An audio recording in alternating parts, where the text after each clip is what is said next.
Welcome back into the Morning Rush. Want to go to the phone lines and welcome in Bobby Carpenter of ESPN, also co-host of the Morning Juice out of Columbus, Ohio. Bobby, appreciate you making some time for us this morning, man. Oh, thank you for having me on. It's a pleasure. So I wanted to start with your morning show. I know you were doing, I'm forgetting if it was a midday show or mid-afternoon show, but what's the transition been like for you to morning radio? Well, I always thought I'd be able to work out in the morning, and I'm a guy that, once I got to college, and I met my good friend A.J. Hawks. We kind of started working out before class. It was the only time that we knew we could get consistent time every day. Wake up at 5:15, go work out, and start your day. And I never thought I'd have a job that would prohibit that from being the case. And so now when you start at 6 a.m., you usually have our calls and stuff a little bit in the morning before. So I get up about 4:15, 4:30. I can't get like a full lift in, but I try to get like a 20-minute jog real quick around the block a couple times, a couple miles in there, and then gives me the energy to kind of push through the rest of the day. So it's been a little different. Obviously, morning drive is unique, and your time spent listening and people getting in and out of their cars, so you're kind of recycling some things. But it's been fun, man, and bringing the energy. And it's things not talking about actual football, but at least hypothetical situations, which the Big Ten could potentially be playing in. All right, Ty, we got to pick it up because we get up at 4:32, Bobby, and we're not jogging 20 minutes or 2 minutes. Ty, we're slackers, I guess. I will say, Bobby, on the note of working out in the morning, I initially told myself when I started doing the morning gig, hey, I'll get up every once in a while and do what you're talking about, maybe a mile or two. Safe to say I have yet to do that. Well, I mean, I think I'm like 20 or 16 shows in, 16 shows in right now. And thankfully, I've gotten up every day and done a little bit of something, whether it's 15 minutes on the stationary bike or whatever it could be. I always keep my alarm set, though, at the same time. Because if I don't do this one day, it's going to be a slippery slope real quick. Bobby is a former Big Ten football player. Just want to get your thoughts on the conference's decision to postpone the season and just how they went about it, including what information they revealed to the public following that decision. Well, I don't think anybody would have had a problem if, I go back to my 10th grade American or English lit teacher where she said DFR, details, facts, and reasons. For anything you're putting together, we always need to know why you're doing it and give me evidence that backs it up. And that really wasn't provided with Kevin Warren. They just kind of said, we're going to postpone it. No details as to why other than kind of the pandemic and the fact that there's a lot of uncertainty. Well, those things are true, but those might be true in the spring. There was no quantifiable data saying, well, these are the numbers for these things right here. These are the metrics. And if they can get to this point by the spring, we'll play. Or if they get to this point at some point in the future, we'll play. And it was just, and then he issued the letter a couple of days later, or about a week later. It's like, well, referencing like global numbers. Like that doesn't apply to the footprint of what's going on. I understand there's issues around the globe, but like talk about what's going on in the immediacy of your footprint. They talked about the myocarditis, but there's a lot of conflicting data about that. Fortunately, one of the nice things, I actually live within about a half-mile radius of 3 cardiologists, so we're all at a derby party on Saturday night. So I've just been pumping these guys for information on everything, trying to hammer on them the best I can. And, I not that there's not severe side effects and things that can happen from it, but the likelihood of those occurring, especially in young, healthy adults, are very slim. And in fact, one of them is coaching his high school or his son's middle school team. And so, I think that he understands the risk probably better than anybody and feels comfortable moving forward. Bobby, in your opinion, how much different would business have been handled if Jim Delaney had been there for another year and Kevin Warren had been thrown feet and head first into this fire of 2020 as the new commissioner? Well, I think it would have been handled differently. At least I hope so. And that's a guy who has a lot more experience, who's been in college. Where you look at Kevin Warren. I mean, he came from the NFL. I don't think he fully understands the ramifications and the negative blowback of some of his actions. And all of a sudden, he's coming out saying, I didn't realize that people would be this upset. I mean, how could you not realize that you're taking away football in an area of the country where 4 of the largest 10 stadiums in the country reside in that conference? Like, there's a reason why Ohio State, Penn State, Michigan, Nebraska are so big. So it was just crazy to kind of see that. I think Jim Delaney may have been a little stronger with the presidents, maybe putting forth a plan as to why it would be beneficial to play now. But it's a tough spot for Kevin Warren, but obviously I don't think he handled it very well at all. Give our audience some perspective on what the fans' feedback has been like. And you mentioned it being such a big deal when the fact is they're going to play NFL football this coming weekend. High school football in Ohio is being played. Michigan, it will be played soon. But yet Big Ten colleges aren't playing. What has been the response from the fans that you get to call into your show and the ones you interact with on social media? Give our audience that perspective. Oh, it's been infuriating. You can have little league playing, you can have high school, middle school, you can have professional teams play, but in your own footprint, and even some cases, you mentioned, Pennsylvania, and you have Pitt playing, but not Penn State. You can have Cincinnati playing, but not Ohio State. You can have Notre Dame playing, but not Indiana or Purdue. And so that's where we were trying to rationalize these decisions that are made and understanding, like, why?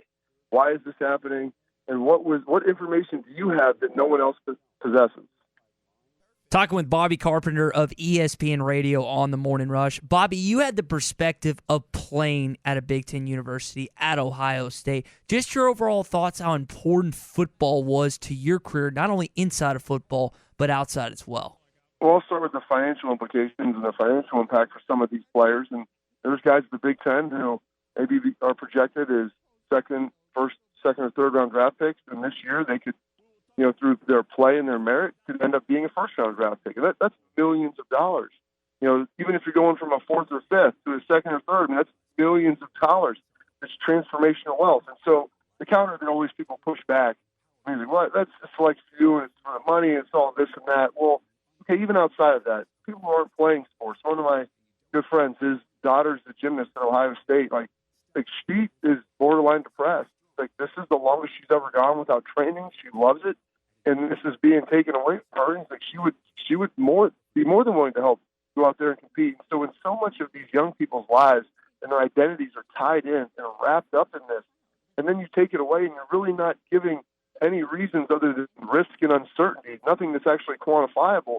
It's very, very difficult to be able to handle that. And I look back at some of like the most formative things that have happened in my life and how they've impacted me. And a lot of them have happened in team sports, and they've happened on the football field, and then they have happened in the locker room. And the ability to be able, in an age right now where there's a lot of social unrest, like some of the people who I was able to meet and become good friends with and understand a little bit more about their life and them understand a little bit more about mine. Those things transpired because of football and no other reason, because that was the connecting bridge that allowed us to get to know each other. And so that's the stuff that's being taken away right now. And it just really, really hurts me to see that happen because I know how important it is to these young men.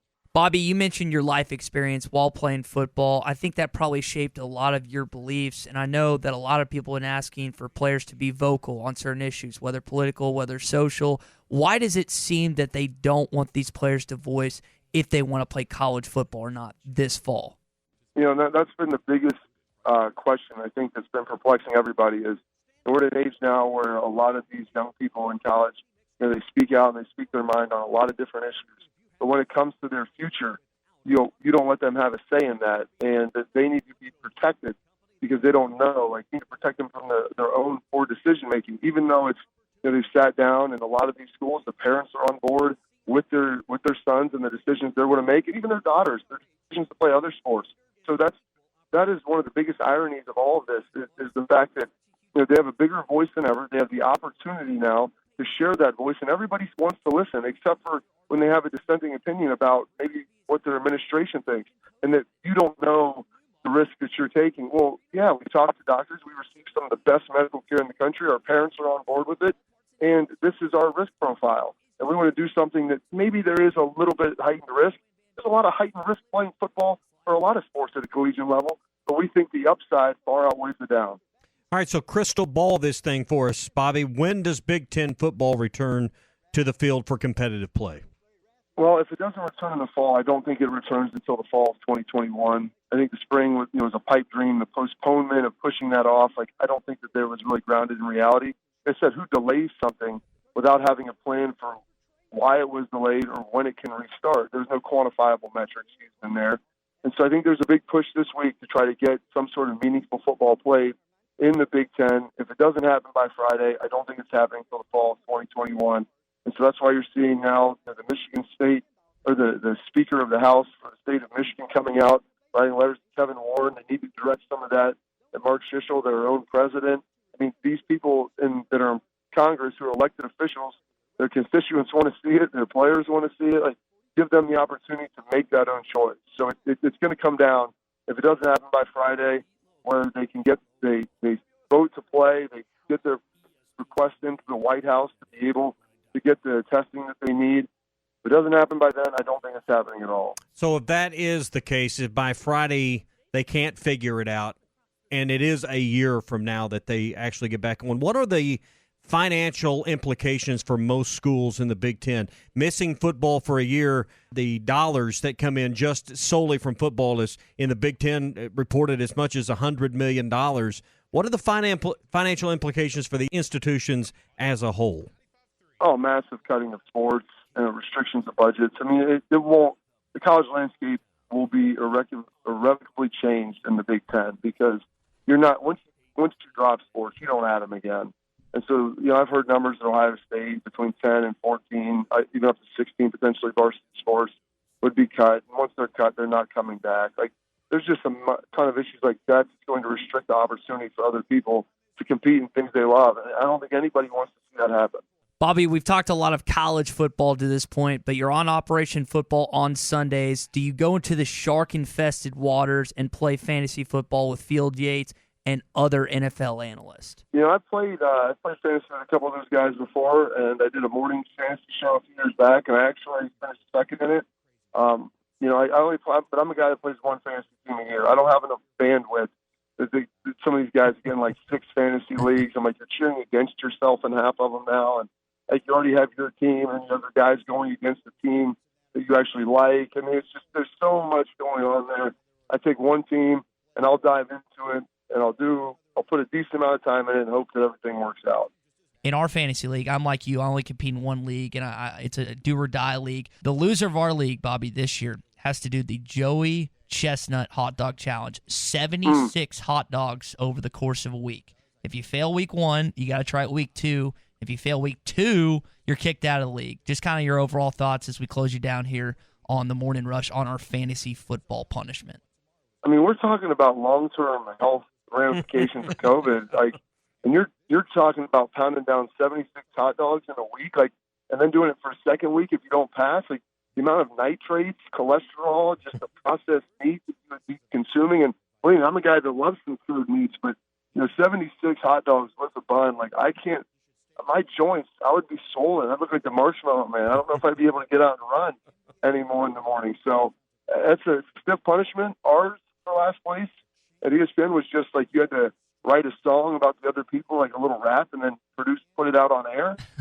Yours is much more difficult, and I feel bad for whoever loses, but I respect the punishment. Bobby Carpenter, co-host of The Morning Juice. Also, you can hear him Sundays here on ESPN Radio, Operation Football, as well as watch him on Get Up in the mornings on ESPN. Bobby, we really appreciate your time this morning, man, and hopefully the Big Ten will have that big decision come Friday, and we'll see some football up north. Thanks for having me on, Joe. I appreciate it.